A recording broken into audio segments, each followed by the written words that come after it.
William Silla. Let's begin with putting to you what our Saturday night poll question is. Tonight we're focusing on one of the arms of government, and that is the judiciary.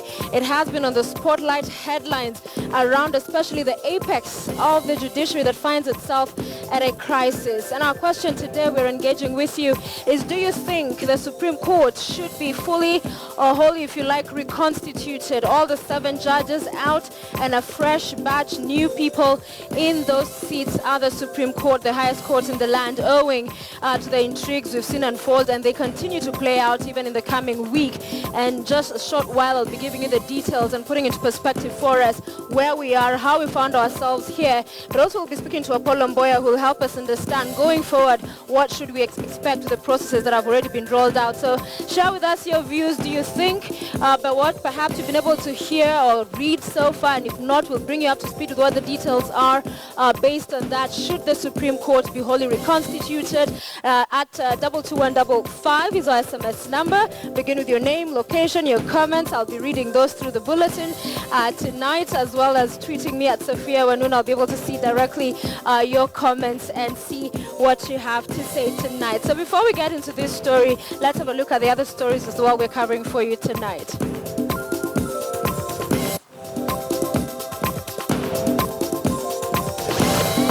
Supreme Umpers, top court tainted with corruption allegations. Has it failed to deliver? Wale ambao wanatambia wako kwa serikali, hatuoni kile wanatuonyesha. Anakadhirika na mimi sasa, anaona huyu ambaye alikuwa mtu yangu ya mkono alipitia wapi hapa mpaka aka. Tough political rhetoric dominates the burial of former cabinet minister. Boxing legend Muhammad Ali, popularly referred to as the greatest, dies aged 74. And a man who killed his mother and buried her secretly is arrested.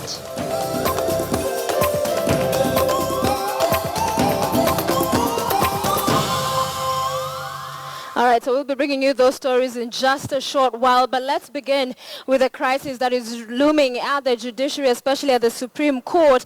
And let's begin with just some of the issues and challenges that are facing each of the judges we have seen there, beginning with the president of the Supreme Court, as the Chief Justice, Dr. Willie Mutunga. He retires in just a few days, the 16th of this month.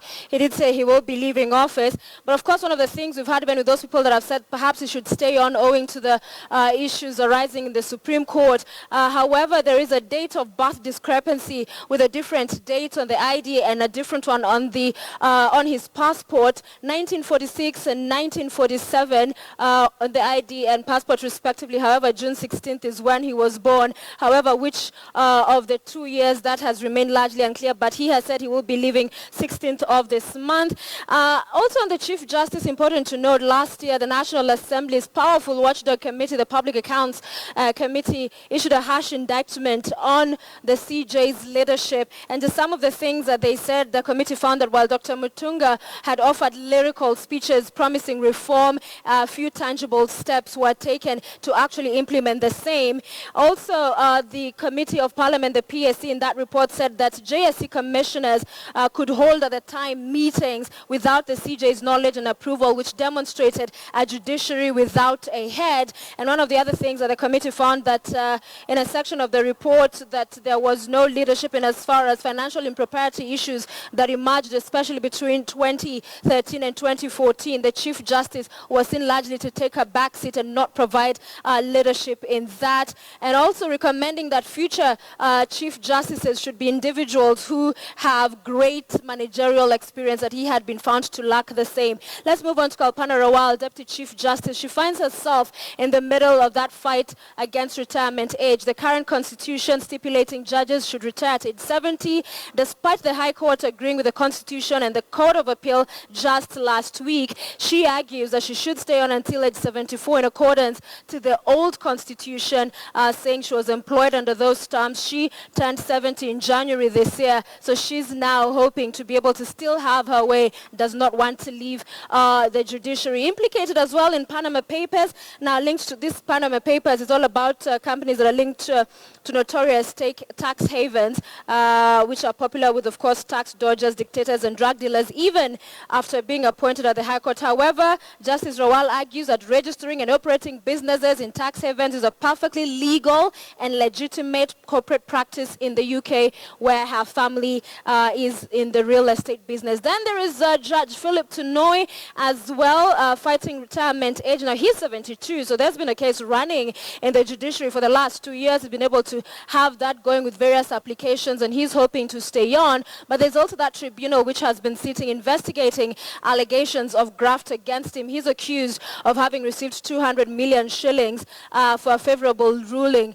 for the governor, Nairobi County, Evans Kidero, in an election petition. So that tribunal is still sitting, looking into those allegations. Then there's these three judges of the Supreme Court. That's Njoki Ndongo, Jackson Ojwang, and Mohammed Ibrahim. Now, they are said to have, in a case where Nick Salat was challenging the election of the senator, that's Bomet Senator Wilfred Lesan, through his lawyer, had written to the CJ asking for advisory on whether Judge Tunoy should have been sitting in a matter there. And these judges, at least two of them, that was Njoki and Ojwang, who had sat on that matter alongside Rawal and Tunoy, had in fact, out of their own motion, found that indeed the judge, despite being 72, would have sat in the matter, and therefore, having been seen to pronounce themselves already on an issue that had not been decided upon. But also Apollo Mboya, who we'll be speaking to shortly, had moved to the Judicial Service Commission,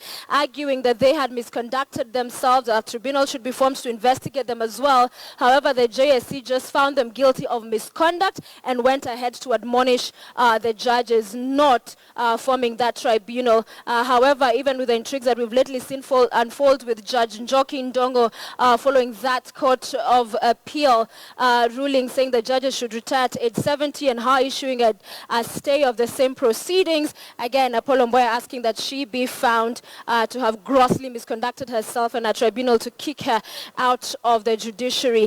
And then there's the last but not least, Judge Smokin Wanjala, the 7th judge of the Supreme Court. For him, a member of the Judicial Service Commission, unclear what his position is, and as far as the retirement age is concerned. However, the Judicial Service Commission as a whole had said they agree with the Constitution. Judges should retire at the age of 70. His particular individual personal view, however, unclear at this particular point, but of course heavily involved in this particular matter. So I want to bring in Apollo Mboya into the set. He's just across for me. Please come over, sir.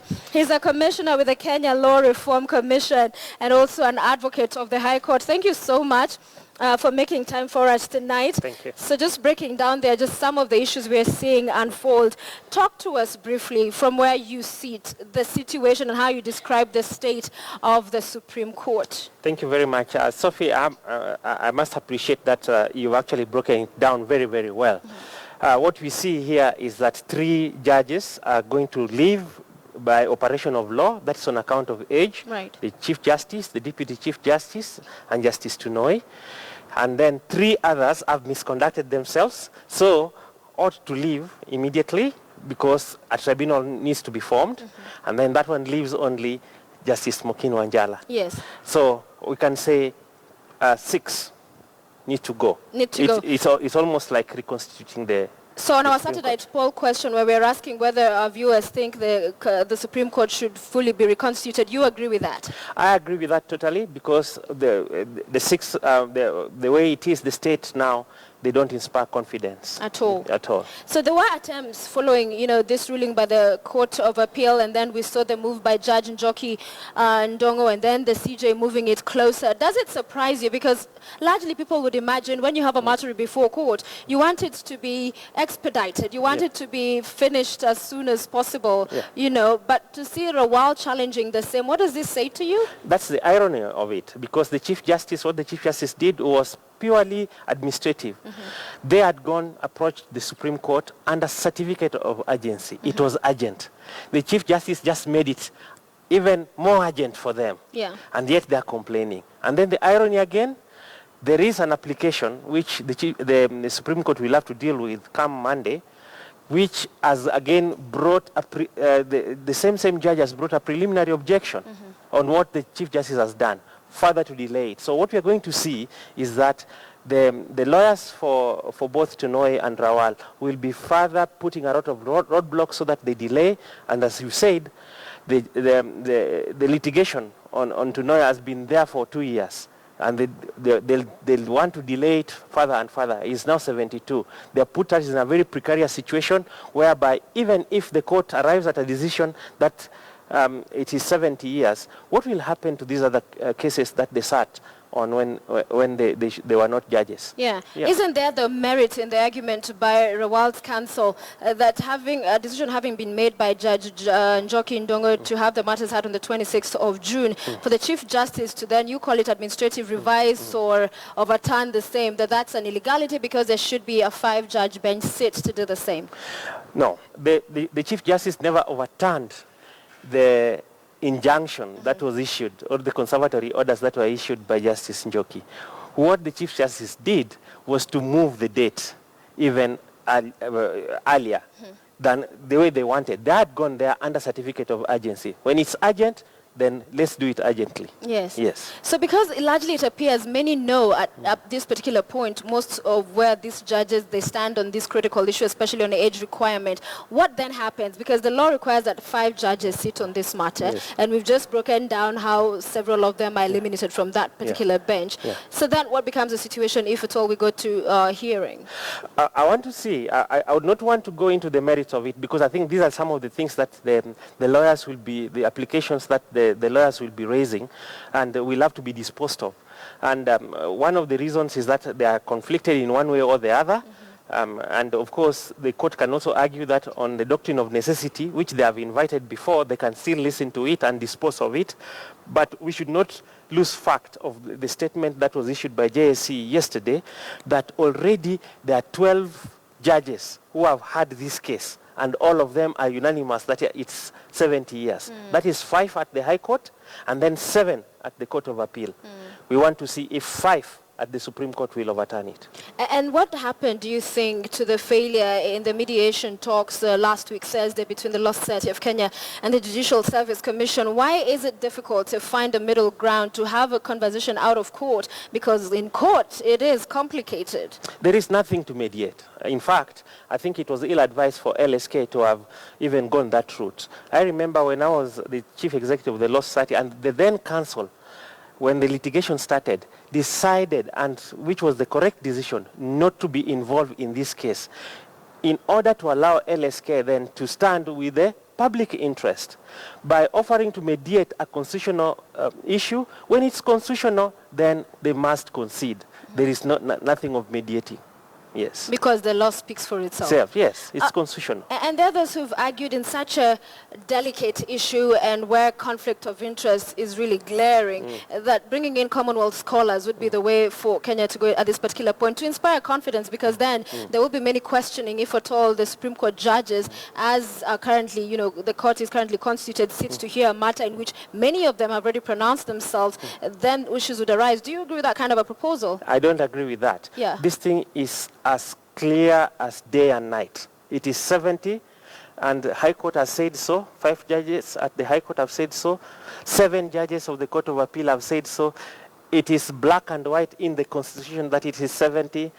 In the advertisement, when Justice, the former Lady Justice, the former Deputy Chief Justice left, the advertisement indicated clearly that this position, the retirement age is 70 years. But they have an argument as well. Those that are arguing they were employed when their, what if you refer to it, contract read 74. So the rules have changed. Why should they apply to them in specific? Yeah, that's a very good argument, but that argument has been overthrown. Indeed, look at the 7th bench of the Court of Appeal. It was a mixture of those who were employed before the Constitution 2010 and those who were employed after. And they still agreed on that because they put the interest of the country first, and also to their true calling, and also the oath that they took that they will defend the Constitution. But what we are seeing with the judges who are litigating is that they swore to defend the Constitution, which now they want to abuse. All right, before we let you go finally, do you think as Kenyans we made a mistake to put in place a Supreme Court and going by the issues we are seeing? No. Supreme Court is required. It is the personnel that are misconducting themselves. So it's the people, not the institution. Yes. All right, thank you so much. Apollo Mboya, who's a commissioner with the Kenya Law Reforms Commission, as well as advocate of the High Court, sharing his thoughts on the crisis at the Supreme Court. Of course, the story will continue to follow for you and bring you all the details as they continue to unfold in the coming week. Let's now take you to what to expect in your copy of the Standard on Sunday tomorrow. Make sure you grab yourself one. These are the big headline tomorrow. Court vows to stage demos as Jubilee dismisses talks. Remember, they produced and handed over a list of 5 individuals who they said they wanted to be part of their dialogue team.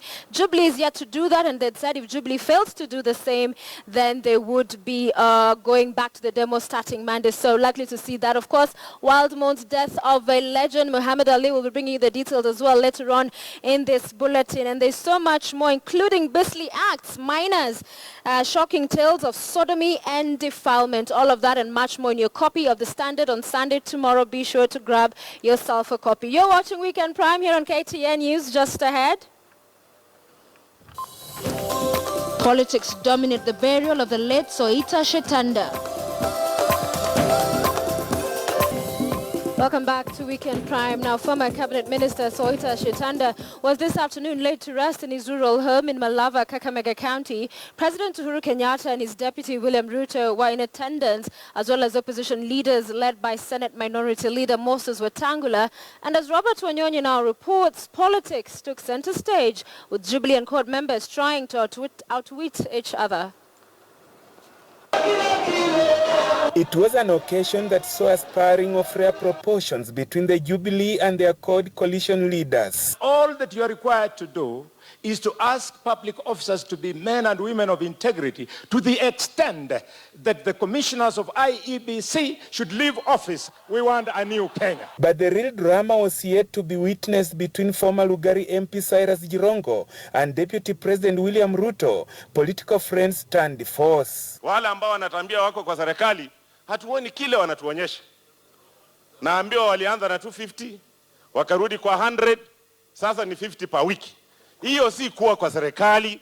Kuwa serikali ni tofauti. My brother Jirongo saa zingine anakasirika na mimi kwa sababu zamani nilikuwa mtu yake ya mkono. The politics surrounding the Independent Electoral and Boundaries Commission IEBC wasn't spared either, as Bungoma Senator Moses Wetangula called on President Uhuru Kenyatta for dialogue, an issue that was responded to by Ruto.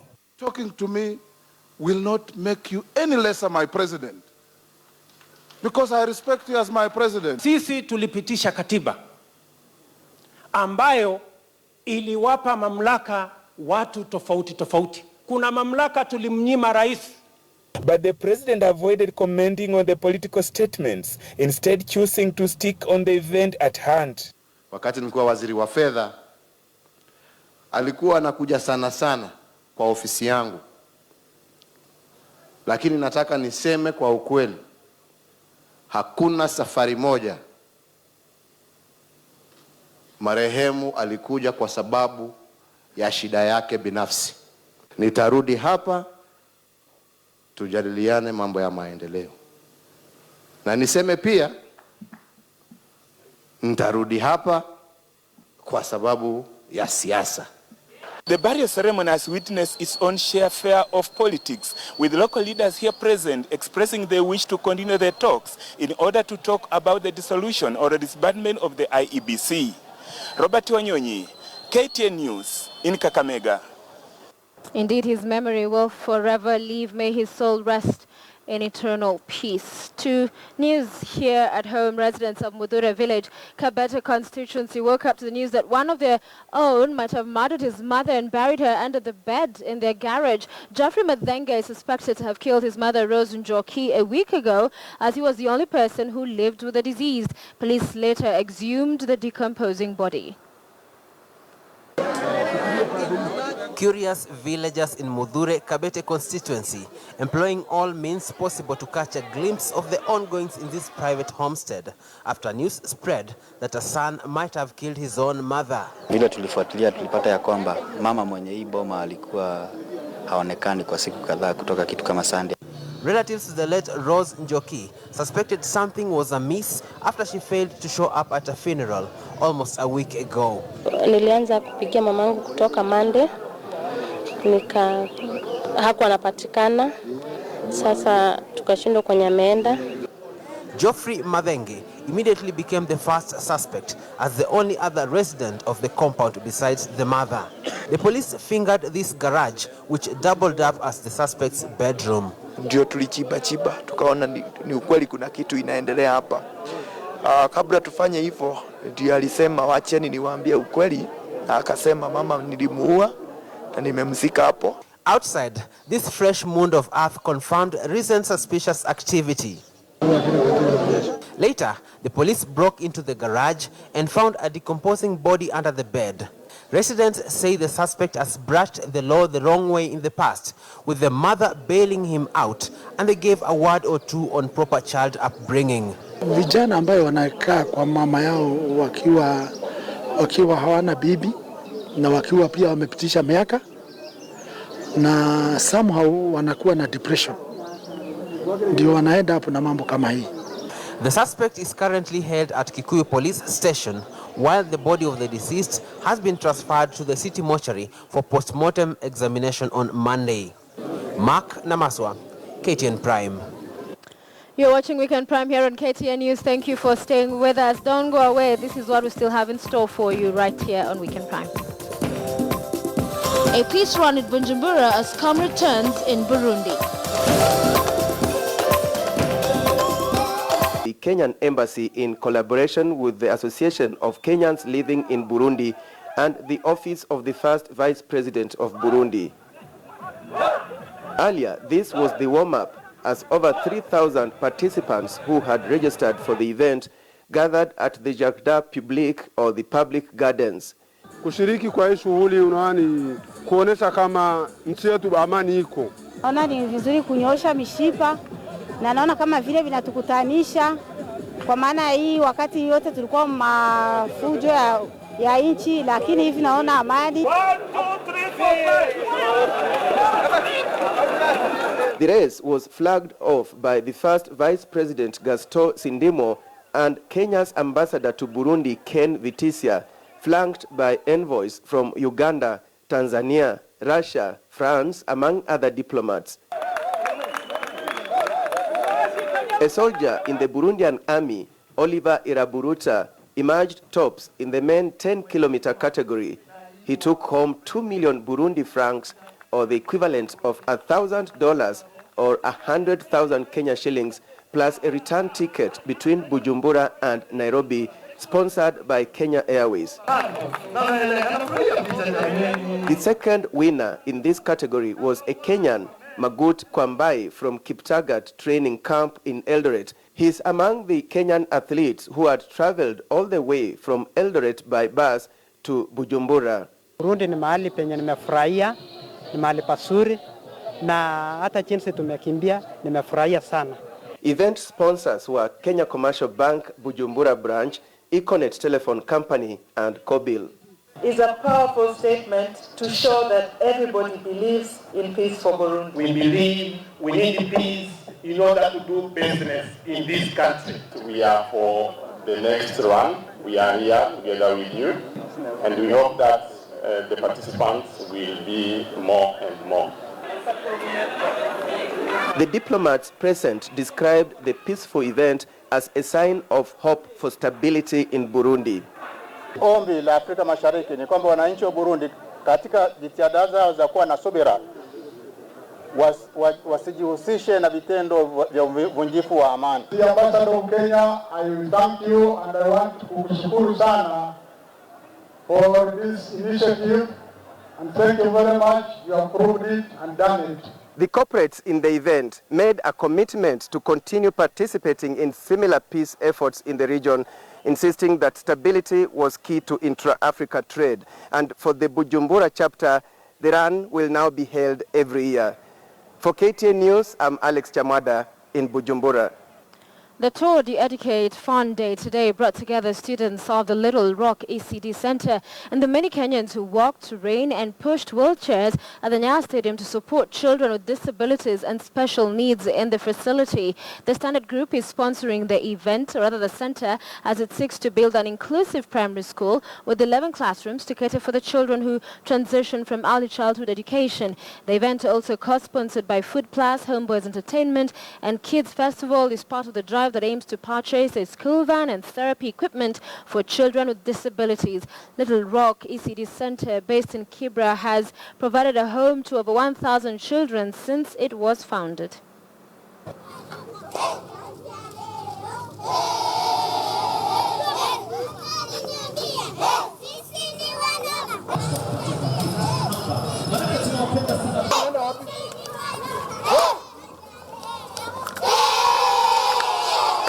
Have given Little Rock 100,000 shillings. Very good. Congratulations. Thank you very much. We not only gave 3 million advertising value, but we also gave cash of 500,000. Having such people who do these initiatives is actually quite inspiring. And we hope that the government will take note and also start, contributing on their end. So now we want them to have a structured classroom where if it is class 1, we only have class 1 children. If it is class 2, we have class 2 children. Unlike now where we have put all of them together in one class. Our initial total is coming to 67 million. That is what we are aspiring to raise.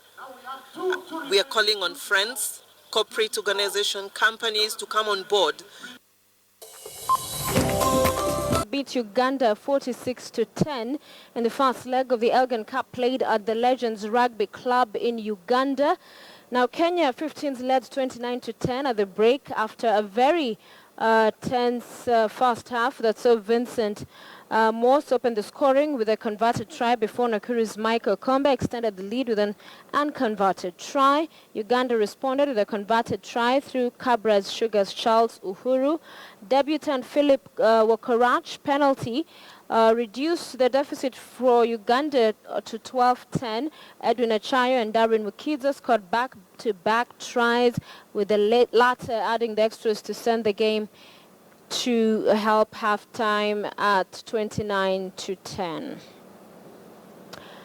Now let's move on to Stockholm Marathon, and we have that story with us here. Stanley Kipchirchir Koech and John Murang'a are the winners of this year's edition of the Stockholm Marathon. Koech led 3 other Kenyans in sweeping the podium positions as he clocked a time of 2 hours, 10 minutes and 8 seconds. Daniel Kiprop was second, while Benjamin Bitok was third. All right, thank you so much for joining us on Weekend Prime tonight. Before we go, remember earlier on we'd asked you on our Saturday night poll question whether you think the Supreme Court should fully be reconstituted. I want to quickly just read through some of your feedback tonight. Let's begin with Waweru Kimani. He says, whenever something breaks, you fix, it's not replaced. This replacement syndrome is bad philosophy. Sifuna Francis, yes, it should be in order to iron out all the issues that are facing the institution. Nyedia John, you say my Supreme Court judges are Mumbi Ngogi, Odunga, Smoking, Nzamba, beg your pardon, Ekuru and Nyachai. You have your own list. Caleb Majua, yes, the Supreme Court must be reconstituted. Judges who swore to defend the Constitution are now fighting it. We have Ringwiri Part, you say the tune will change if court supports. Watch this space. Gidhua Wakoine, yes, because we have no confidence with our courts. And you're from Bahati, Nairobi. Thank you for sharing. James Odhiambo, yes, as seen in the recent allegations, there seems to be hidden rot in the judiciary which needs change, and many more of your views tonight. Thank you so much for sharing. Much appreciated that you took the time to watch our Weekend Prime and as well to share your sentiments on our poll question tonight. Director, I don't know if we have that video of the week with us. If we do, let me know. No, we do not have it, unfortunately. So we're going to end it there. On behalf of everyone that made the show possible, we thank you for watching. Have a good night and enjoy your weekend. I'll see you next week.